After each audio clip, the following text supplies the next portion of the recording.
Hello दोस्तों, अस्सलाम वालेकुम। कैसे हैं आप लोग? उम्मीद करता हूँ सब खैरियत से होंगे। दोस्तों, आज हम आप लोगों को यूरोप के एक ऐसे मुल्क की सैर करवाने जा रहे हैं जो दुनिया का दूसरा छोटा कंट्री है, जो आप सिर्फ 2 घंटे में पूरा पैदल घूम सकते हैं। लेकिन ये सबसे ज्यादा अयाशी और लग्जरी लाइफ के बारे में जाना जाता है।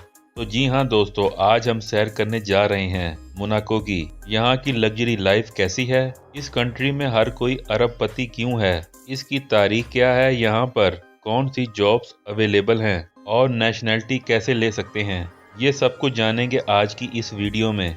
चलें अब निकलते हैं मोनाको के एक शानदार सफर पर। इस कंट्री का ऑफिशियल नाम प्रिंसिपैलिटी ऑफ मोनाको है। ये कंट्री वेटिकन सिटी के बाद दुनिया का सबसे छोटा मुल्क है, लेकिन इस कंट्री के 75% लोग अरबपति हैं। ये कंट्री सिर्फ 2 मुरब्बा किलोमीटर में फैला हुआ है, जिसको आप पैदल सिर्फ 2 घंटे में घूम सकते हैं। इस कंट्री की कुल आबादी 40 लाख लोगों के लगभग है। छोटा होने के साथ ये दुनिया का महंगा तरीन कंट्री भी है। इस कंट्री में रहना काफी मुश्किल है।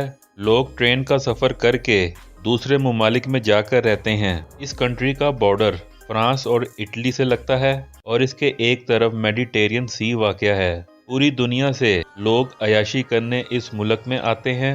इस मुल्क में लग्जरी कार्स और लग्जरी यॉट आपको हर जगह नजर आएंगी। इस छोटे से कंट्री की जीडीपी 9 बिलियन डॉलर है और यहाँ पे लोगों की एवरेज इनकम $2,40,000 सालाना है। मतलब यहाँ हर कोई करोड़पति है। इस कंट्री की सबसे बड़ी आमदनी का जरिया गेमिंग और गैम्बलिंग है। दुनिया भर के करप्ट पॉलिटिशियन और मनी लॉन्ड्रिंग करने वाले इस कंट्री में अपना पैसा लाते हैं और जुआ खेलते हैं। इसके बाद इनको इसकी रसीद दी जाती है कि ये पैसा इन्होंने जुए में जीता है, जिसके बाद ये तमाम ब्लैक मनी वाइट हो जाती है।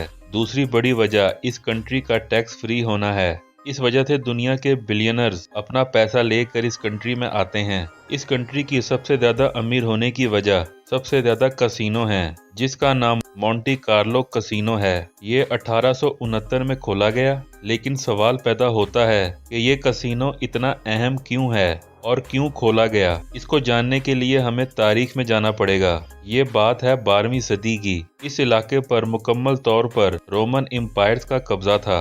रोमन एम्पायर के बाद ये इलाका मुकम्मल तौर पर इटली के पास चला गया। इटली के किंग के एडवाइजर को ये इलाका अलॉट कर दिया गया। इस फैमिली का नाम ग्रीमेल्डी था। उस वक़्त इस कंट्री पर मुकम्मल अजारादारी इस फैमिली की नहीं थी और ये इटली के अंडर था। 1297 में इटली के हालात खराब होना शुरू हुए तो इस फैमिली ने मोनाको पर अपना पूरा कब्जा कर लिया। तारीख की किताबों से पता चलता है ये मोनाको में मॉन्क्स की शक्ल में दाग हुए और लिबास में हथियार छुपाए हुए थे। 14वीं सदी में ये इलाका दोबारा स्पेन के पास चला गया, लेकिन ये फैमिली इस इलाके को नहीं छोड़ना चाहती थी और ना ही जंग कर सकती थी। इस फैमिली ने स्पेन से ये इलाका खरीदने का फैसला किया।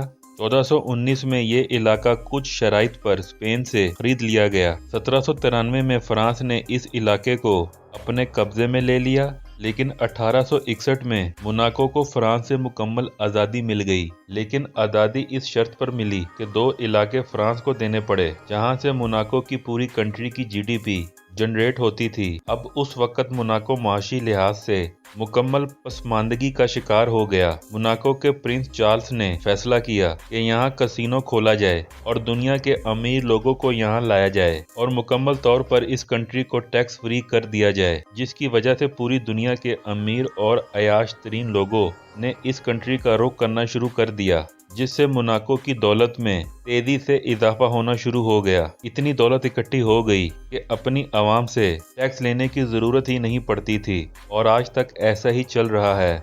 यूरोप में 19वीं सदी तक जुए खानों पर मुकम्मल तौर पर पाबंदी थी, जिसका फायदा मोनाको को हुआ और दूसरा ये इलाका लग्जरी लाइफ के लिए भी बेहतरीन माना जाता था। लग्जरी होटल्स, लग्जरी रेस्टोरेंट्स आपको यहाँ हर जगह नजर आएंगे। दोस्तों, आपको एक हैरान कुन बात बताता चलूं, इस कंट्री ने जुए को पूरी दुनिया के लिए आम कर दिया, लेकिन आज भी इस कंट्री के लोगों पर जुआ खेलने पर मुकम्मल तौर पर पाबंदी है।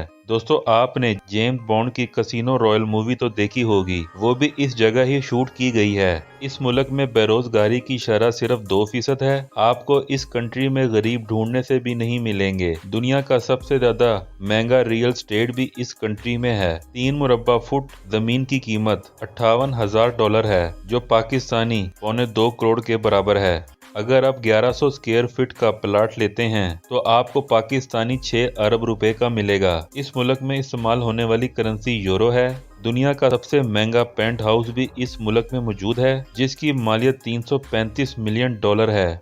ये पेंट हाउस ओंटारियो में बनाया गया है।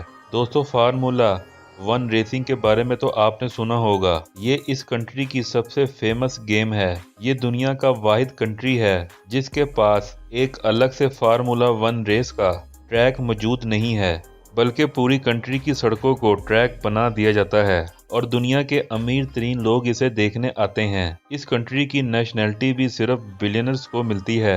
आपको बैंक में $5 लाख जमा करवाने पड़ेंगे। इसके बाद आप प्रॉपर्टी खरीदें और इसके बाद आपके पास नौकरी या बिजनेस होना चाहिए। इसके बाद 3 साल का आपको रेजिडेंस कार्ड मिलेगा और 10 साल बाद प्रिंस की मर्जी से आपको नेशनैलिटी दी जाएगी। इस कंट्री में आपको एयरपोर्ट नहीं मिलेगा। आप सोच रहे होंगे कि फिर कैसे इस कंट्री में जा सकते हैं।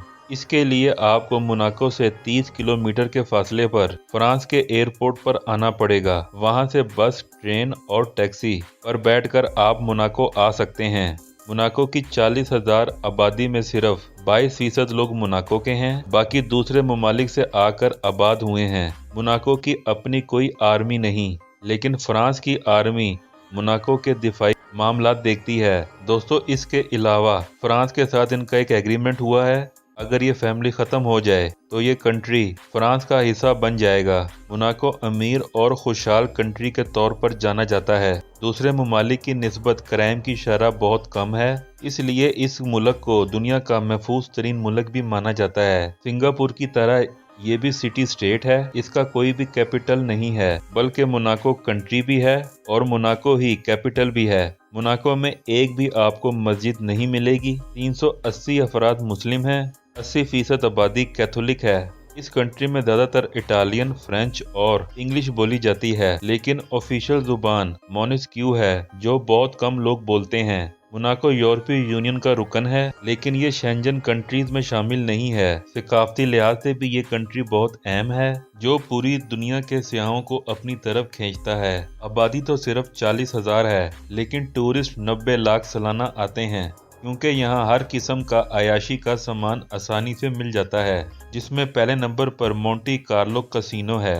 टूरिस्ट इतनी बड़ी तादाद में आने की वजह ग्रैंड पिक्स भी है, जिसे लाखों लोग देखने आते हैं। इसके अलावा हर साल यॉट शो भी किया जाता है, जिसमें दुनिया के लग्जरियस यॉट दिखाए जाते हैं। आमतौर पर यह फेस्टिवल सितंबर में लगाया जाता है। आप मोनाको में प्रिंस पैलेस का भी विजिट कर सकते हैं। ये अंदर से भी बहुत लग्जरी है। जो लोग बीचेस को पसंद करते हैं उनके लिए बीचेस भी मौजूद हैं। इसके अलावा यहाँ अयाशी भी बहुत अरूज पर है और जिस्म फरोशी भी इस कंट्री में कानूनी हैसियत रखती है। टूरिस्ट जापान गार्डन का भी जरूर विजिट करते हैं, जहाँ आपको कुदरत का पुरसुकून नज़ारा देखने को मिलेगा। इस कंट्री का लिटरेसी रेट 100% के करीब है, मतलब पूरा कंट्री ही पढ़ा लिखा है। इस कंट्री में सिर्फ एक यूनिवर्सिटी मौजूद है, जिसका नाम इंटरनेशनल यूनिवर्सिटी ऑफ मोनाको है। इस यूनिवर्सिटी में BBA करने का खर्चा 37,000 यूरो से 45,000 यूरो तक आ जाता है और ये फीस 3 साल की है। इस यूनिवर्सिटी में लग्जरी मैनेजमेंट का कोर्स भी कराया जाता है, जिसकी फीस 23,000 यूरो से 25,000 यूरो सालाना है। इस कंट्री में रहने का खर्चा 6,000 यूरो से 8,000 यूरो माहाना है, जिसमें आपको सिर्फ एक कमरा दिया जाता है और इसमें खाने पीने का खर्चा शामिल है।